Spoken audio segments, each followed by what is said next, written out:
Hi there. Welcome to this week's episode of the podcast with me, Russell Davis.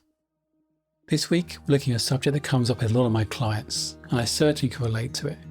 And that's the idea of needing to know or be scared of not knowing. I thought my thinking was my superpower. It turns out it was the complete opposite. It was the thing that held me back from being happier, being more content, and being freer in life. But also is a thing that actually impacted my biology and my fertility. So how can you let go of the needing to know? How can you feel safe in not knowing? Well, let's dive in and find out.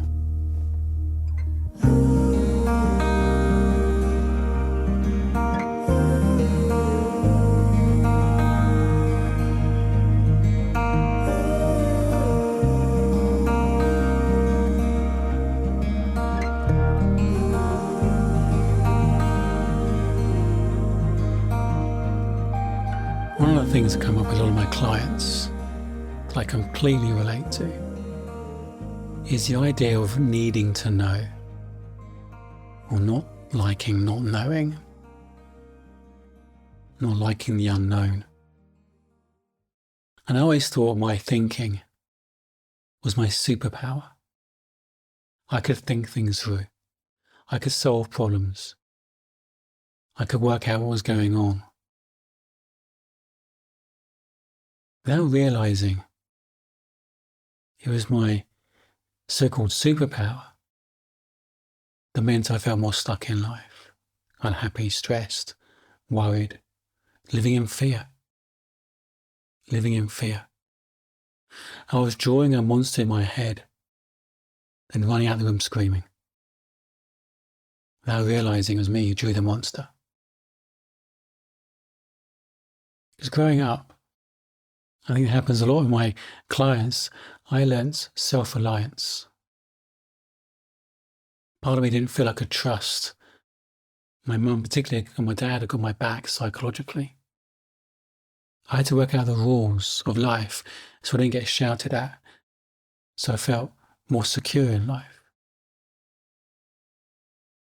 The mammalian part of our brain, particularly before later teenage years, is more dominant. Because our emotional intelligence is not fully formed, and that part of our brain thinks our survival is dependent on being accepted by the tribe, being good enough, being liked, loved.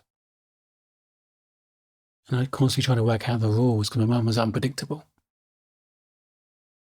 What do I need to do to feel more loved? I didn't trust I was loved for who I was, whatever happened. Her love felt dependent on behaving the right way, conditional. Now, it wasn't true. She was a mother and she loved me unconditionally, and she did the best she could with the resources she had available, and all sorts of fears and insecurities and all sorts of stuff from her deeply, deeply horrific kind of childhood. But what I learned from that experience was down to me to work out the rules of life, to make sure I'm okay. It didn't feel like I was going to be okay whatever happened. And it was double whammy. We're growing up in an Anglo-Catholic Christian church environment where they talked of God about a God of unconditional love. All I could hear about these judgments, these conditions, a lot of judgments to reinforce the idea that I had to behave in the right way to be loved. That I wasn't loved unconditionally. There was a sense whatever happens, I'll be okay. I had to work out the rules and make sure I was going to be okay. A lot of my clients have variations on the theme around that, but in some way through childhood learn this kind of self-reliance down to me to make sure I'm okay, work out the rules. I'm okay if this happens, or I'm okay when this happens. We develop what I call an outside-in perspective of life, chasing the right circumstances or conditions on the outside to feel loved, safe or secure on the inside. We end up looking in the wrong place for the answer. It means we end up striving for the results we think we need, striving for the outcomes we think we need to feel more happy, safe and secure. And often we think we need striving to push ourselves, to be our best, to strive to achieve things, but it's not true. Striving is based upon fear. No one performs their best under any amount of fear. No one performs their best under any amount of pressure within them if it's coming from ourselves. You perform much better and achieve greater things without the striving. Again, I thought my thinking had created all the success in my life up to then as part of my superpower. Not realizing that worry, that anxiety, that over putting more and more effort in wasn't actually serving me. It was making things harder. Striving is not actually necessary. It's about thinking from a place of fear. I used to try and think my way to clarity. Thought I was a good thinker. I can think my way to clarity. I thought my thinking was my wisdom, my superpower. Until one of my coaches, Jack Pransky, a very wise man, helped me see that we all have innate wisdom. We're born with innate wisdom. It comes to us in moments of quiet. Wisdom comes to us. We have to find it. We get the answers to problems we're not actually thinking about it. We get solutions when we're shaving or walking the dog. We're not actually thinking about the problem.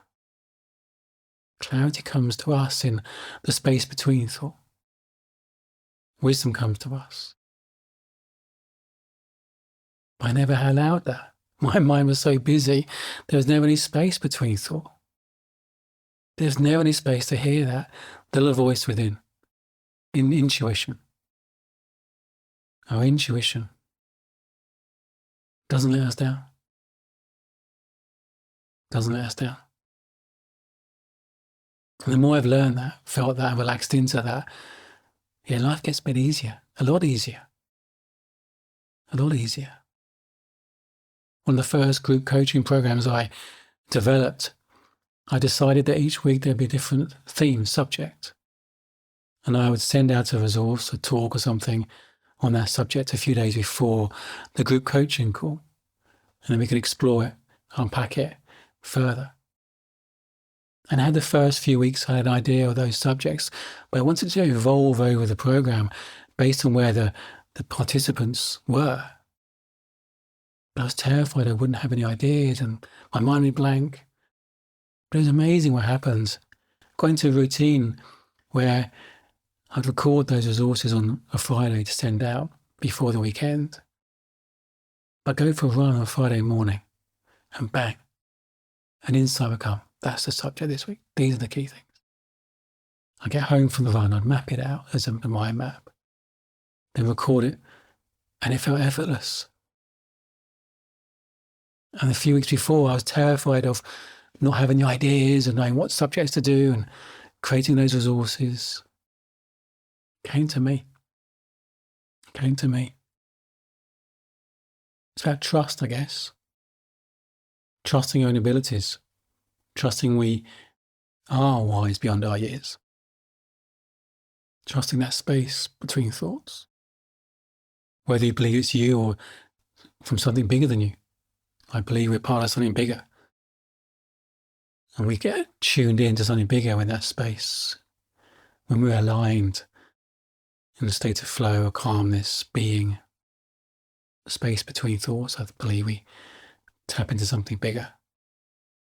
So I don't believe in coincidence anymore. So what if you don't need to know?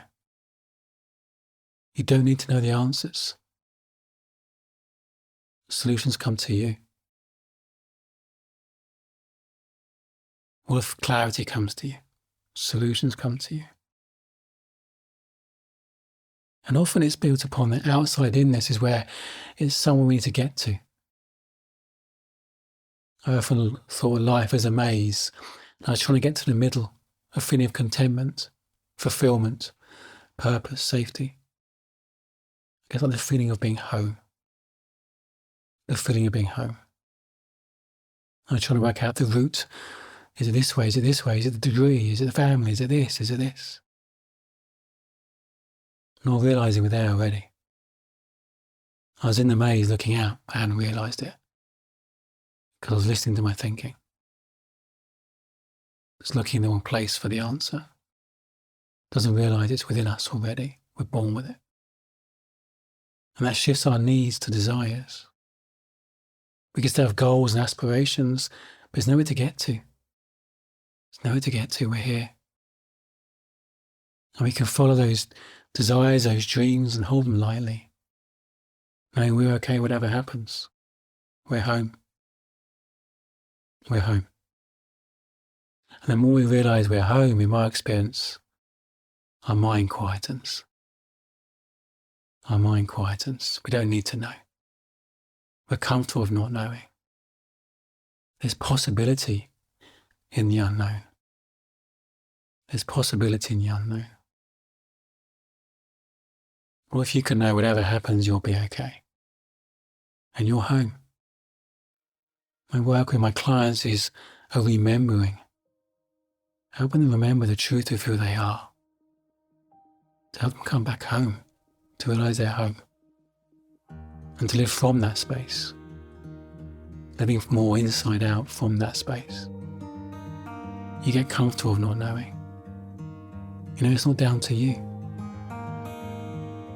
Clarity comes to you, ideas come to you.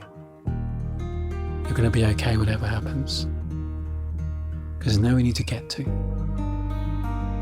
There's all sorts of possibility out there for you to explore with curiosity and love. Loving you.